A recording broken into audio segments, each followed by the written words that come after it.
Hey tout le monde, je vous souhaite mes meilleurs vœux pour cette année 2021, que tous vos souhaits se réalisent. Comme on est en plein en hiver, je me suis dit que j'allais faire des soupes, c'est l'idéal avec ce temps. Du coup, je vous ai fait 3 veloutés, donc il y en aura un au chou-fleur, un autre avec des légumes oranges et un dernier au brocoli.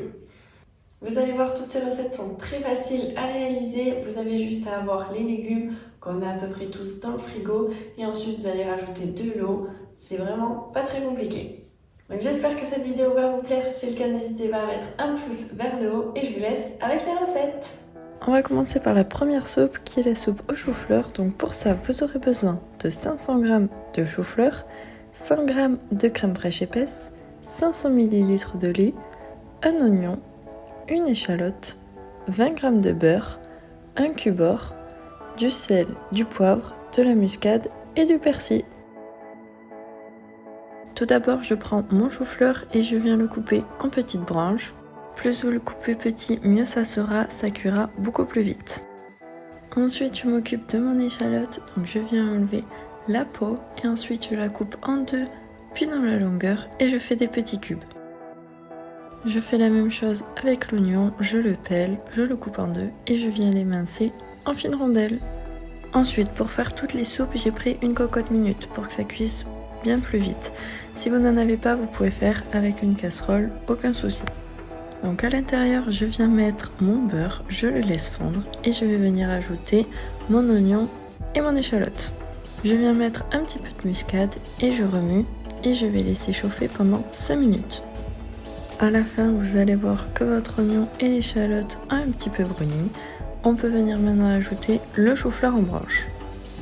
Je remue également et je vais le laisser chauffer pendant 5 minutes à couvercle fermé. Et à peu près à mi-cuisson, je viens remuer.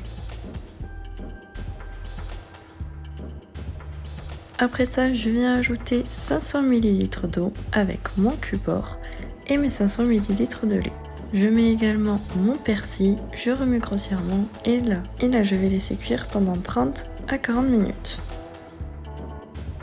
À la fin de la cuisson, quand vous ouvrez votre cocotte, vous venez vérifier avec un couteau ou une cuillère, voir si le chou-fleur est bien cuit. Vous allez voir quand vous plantez le couteau, il faut qu'il soit bien mou.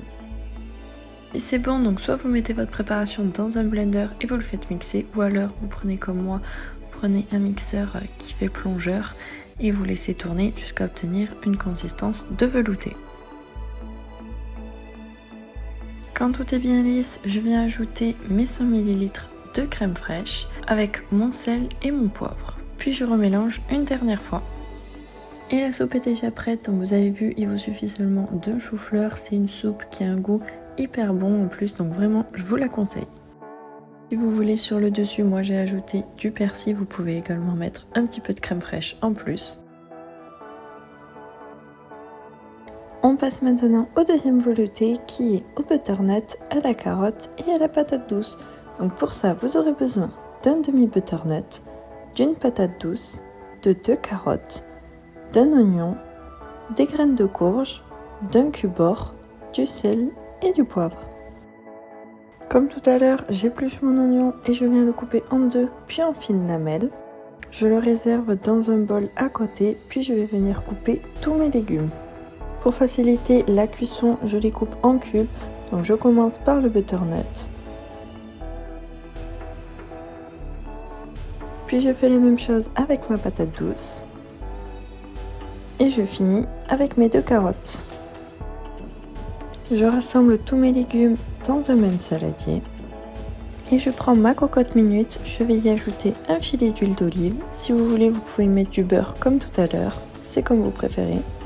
Et je vais venir faire revenir mes oignons pendant 5 minutes. Dès qu'ils ont bien doré et que le temps est écoulé, je viens verser tous mes légumes déjà coupés. J'ajoute 1 litre d'eau, mon cube-or et je vais laisser cuire pendant 40 minutes. Bien évidemment, si vous voulez pas un velouté mais une soupe qui soit bien liquide, vous rajoutez de l'eau et comme ça vous aurez une texture bien différente. Et vous pouvez appliquer ça pour tous les veloutés que je vous présente. Dès que le temps est écoulé, j'ouvre ma casserole et vous pouvez également vérifier pareil en plantant un couteau, voir si c'est bien mou. Je reprends ensuite mon mixeur et je vais les laisser tourner jusqu'à obtenir un velouté. Ensuite j'assaisonne, je mets du sel et du poivre. Et je vous l'ai pas mis dans les ingrédients, mais j'ai goûté et je me suis dit que j'allais rajouter du curcuma. Et je vous avoue que ça a fait toute la différence, c'était super bon. Les épices de toute façon vous pouvez en mettre autant que vous voulez, ce que vous voulez, vous faites à votre sauce. J'ai trouvé personnellement que le curcuma se mariait hyper bien avec ces légumes. Ensuite je verse le tout dans un bol, j'ai mis un petit filet de crème si vous voulez vous en rajouter, quelques graines de courge et vous pouvez déguster.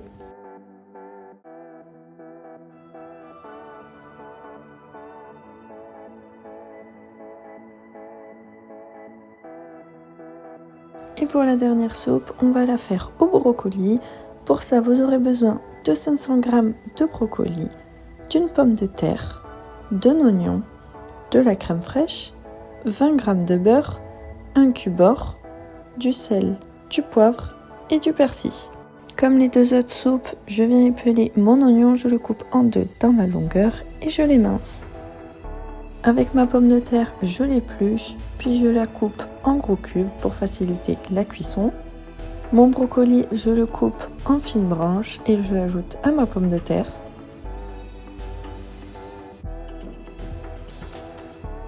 Dès que tout est prêt, je me munis de ma cocotte minute, je vais faire fondre mon beurre et je vais ajouter mes oignons. Et comme tout à l'heure, je les laisse cuire pendant 5 minutes. J'ajoute ensuite mes légumes et je viens recouvrir avec 1 litre d'eau.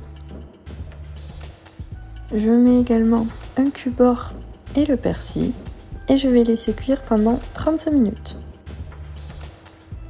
Dès que tout est chaud, je viens mixer le tout et j'ajoute mon sel et mon poivre.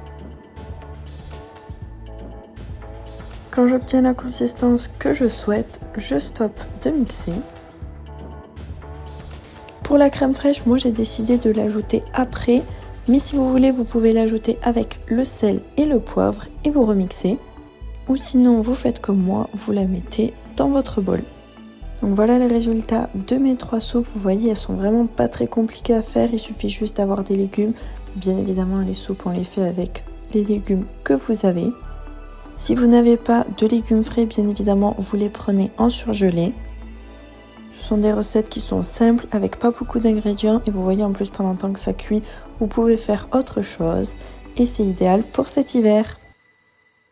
J'espère que cette vidéo vous a plu, si c'est le cas n'hésitez pas à mettre un pouce vers le haut, à vous abonner à ma chaîne et je vous dis à la semaine prochaine.